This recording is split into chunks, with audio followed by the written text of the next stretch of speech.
Okay, let's dive into this. Imagine waking up an absolute millionaire and going to bed owing the bank your kidney. Literally, there was no war, there was no warning, just a terrifying, history altering crash that wiped out unfathomable wealth and sent America spiraling into a brutal decade of hunger and dust. In this explainer, we're unpacking the source material behind the Great Depression to figure out what the heck actually happened. Just think about that contrast. Waking up filthy rich in 1929 versus going to bed completely broke and in debt to the bank. The sheer suddenness of this economic collapse is what makes it so terrifying. Look, this wasn't some slow leak in a tire. It was a sudden, violent decapitation of the American economy. People's entire lives, their life savings, their basic sense of security just flipped upside down in a matter of hours. To put the big picture stakes into perspective for you, adjusted for inflation, we are talking about over $200 billion of wealth vanishing into thin air. Poof, gone. And this wasn't monopoly money, guys. These were real homes, real savings accounts, college funds, hopes and dreams just completely wiped off the map. But to understand how we hit the absolute bottom, let me rewind a bit. Let's rewind to the party right before the fall. Part 1, the Roaring Twenties Party. Picture it, all right? It's 1922. The Great War is finally over. The mustaches are, frankly, ridiculous. And the economy? It is completely vibing. Factories are no longer churning out tanks. They're making toasters, vacuum cleaners, and these massive refrigerators that loudly declare that ice boxes are just for peasants. The New York skyline is shooting up like it's on steroids. The engines of growth are absolutely humming. I mean, what used to take 12 agonizing hours to build a car on Henry Ford's assembly line, it suddenly takes just 90 minutes. The American economy isn't just growing, it's revving. Cars are flooding the streets, auto plants are exploding with demand, yanking oil, steel, and rubber right into their slipstream. Cities are totally glowing with electricity, and jazz music basically becomes the Wi-Fi of the 1920s. It's loud, it's everywhere, and nobody fully understands how it works, but man, they love it. Now, what's really interesting about this slide is how the buy now, pay later era was driven by sheer, unadulterated foolishness. Urban America had discovered a brand new favorite hobby, buying stuff they absolutely couldn't afford. You want a radio? Finance it. A car? Finance it. Stock in a company that makes, hats for dogs? Definitely finance it. Banks were thrilled by this so-called innovation and just handed out installment plans to absolutely anyone with a pulse. It was the financial equivalent of saying, sure, I'll marry you. We'd been on 2 dates. But the true heart of the mania was Wall Street. The stock market basically became Disneyland for adults. Everyone, and I mean everyone, thought stocks only went up. You knew things were dangerously overheated when your butcher, your dog walker, and your barber all started tossing around stock tips. Just picture this, a shoeshine boy pitching a can't-miss investment to a Wall Street banker, or an everyday barber telling a kid in his chair, trust me, utilities are hot right now. I mean an absolute killing in stocks. And when the kid points out, you're still a barber though, the response is just, yes, but spiritually, kid, spiritually, I'm a tycoon. Fundamentals were totally ignored. People were just investing based on vibes. Meanwhile, corporate greed got absurdly creative. These guys set up holding companies that owned other holding companies that owned absolutely nothing. It was literally just layers of empty boxes propped up by a whole lot of stock hype. Now, a few people actually did try to sound the alarm. Economist Roger Babson explicitly warned in 1929 that a crash was coming. And Wall Street's response? They bought even more stock, essentially told Roger to go touch grass, and the jazz band just started playing way louder to drown him out. Nobody could hear the warning sirens over the deafening sound of cash and blind optimism. Part 2, Black Tuesday and the Fall. Then came October 29th, 1929, the day America woke up rich and went to bed broke. The day the stock market didn't just fall, it performed a flawless, zero-splash, 10-meter dive straight into solid concrete. The Dow absolutely plummeted. Ticker tapes were literally spitting out red numbers like they were possessed by demons. Phones are ringing nonstop. Traders are fainting right there on the floor. Guys in suits are screaming. The Roaring Twenties hadn't just ended. They had face-planted into a brick wall while carrying literally everyone's retirement plan. To understand the exact technical catalyst of this crash, I'm going to explain it simply. We have to look at margin loans, or leverage. During the boom, margin loans let anyone buy $100 of stock with just $10 down in cash and a prayer. The remaining $90? Borrowed. Who cares, right? It's the future. Well, it's a great system right up until the market drops and your broker suddenly calls you up wanting that other $90 immediately. So, the crucial point is this step-by-step chain reaction. Step 1, the market tanks. Step 2, the margin calls hit. Investors scrambled, but their paper fortunes had vanished overnight. People who were legitimately rich on Monday were utterly, completely bankrupt by Thursday. And then came step 3, the bank runs. Bankers who spent the entire summer sipping martinis were now staring at balance sheets written entirely in red ink. Banks couldn't get their loans back, so they collapsed. Crowds surged outside local branches, spreading like wildfire, banging on locked doors, literally screaming for their life savings. Inside, tellers panicked while entire families lost absolutely everything they had ever worked for.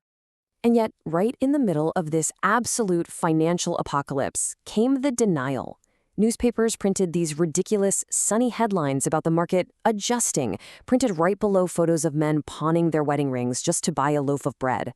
Politicians and bankers in silk vests smiled nervously into microphones, delivering the financial version of that meme, "This is fine. We're totally fine. Nothing's on fire." Even President Hoover appeared on radio broadcasts, calm as ever, assuring everyone the economy was fundamentally sound.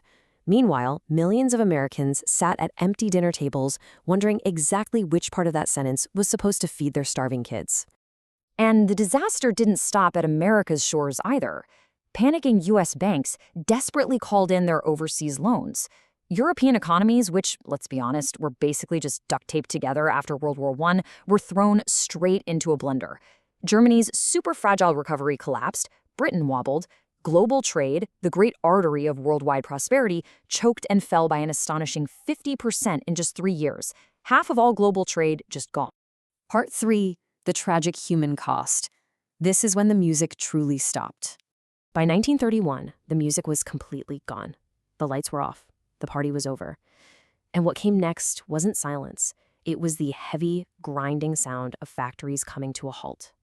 The quiet sound of fathers whispering apologies they never, ever thought they'd have to say. It was the sound of America exhaling all at once and realizing it had nothing left to breathe in. 25% unemployment. 1 in every 4 Americans who wanted to work couldn't. Jobs vanished like smoke. Detroit, once the industrial crown jewel of the world, watched its auto plants shutter one by one. The great machines stopped turning. Men who once assembled the American dream now stood outside locked factory gates waiting for something, anything. Cities literally sagged under the immense weight of need. Endless quiet bread lines sneaked through downtowns. Mothers lined up at dawn for a bowl of thin soup, while teachers reported their students fainting in class, not from boredom, guys, but from literal, physical starvation. And just when it seemed like things couldn't possibly get any worse, the sky itself turned against them. Out in the Great Plains, years of aggressive farming had stripped the land completely bare. When the rain stopped, the soil cracked. And then came the winds. These were the biblical black blizzards of the Dust Bowl. Towering, choking storms that didn't just cover the ground, they blotted out the actual sun. Crops were buried, livestock suffocated, and families coughed through the night, waking up covered in the very earth that used to feed them. Millions fled in broken-down cars, desperately chasing rumors of land out west that hadn't yet turned to sand. Back in Washington, President Hoover refused large-scale federal aid, calling it dangerous. He offered modest relief, but come on, it couldn't shelter the millions of families now sleeping in the dirt. Because of this, his name became a tragic shorthand for widespread suffering. People lived in Hoovervilles, these sprawling, desperate shantytowns made of scrap metal and cardboard.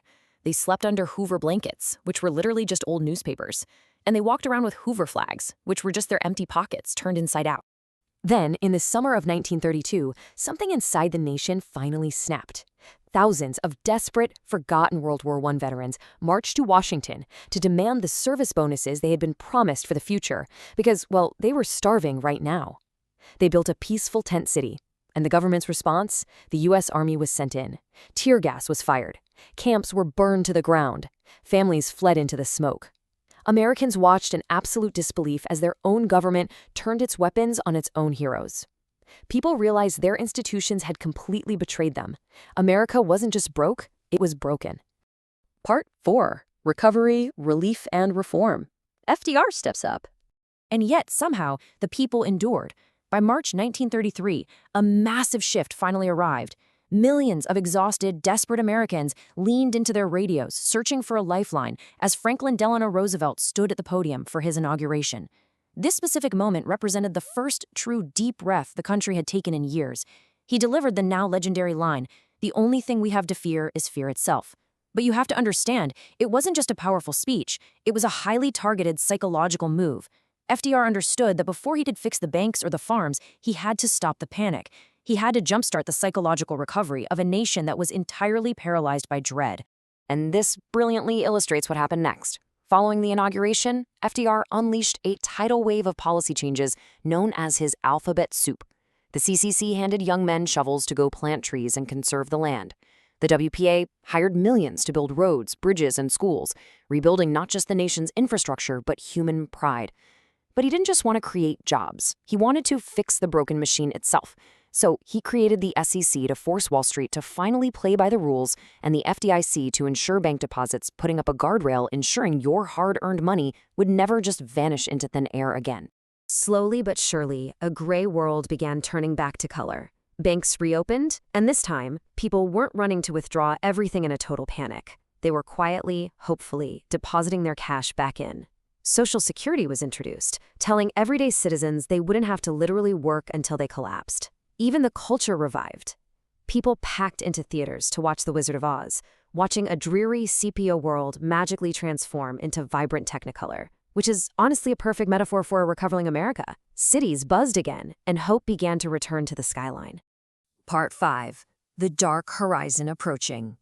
The Great Depression ended with blistered hands, massive sweeping legislation, and a resilient nation choosing to rise again piece by piece.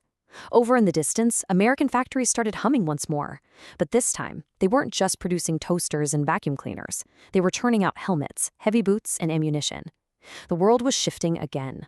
Because as America stood back up and dusted itself off, it didn't fully realize that something else was already looming just over the horizon. Something much darker, much louder, and truly global. And this time, the entire world would be forced into the fire.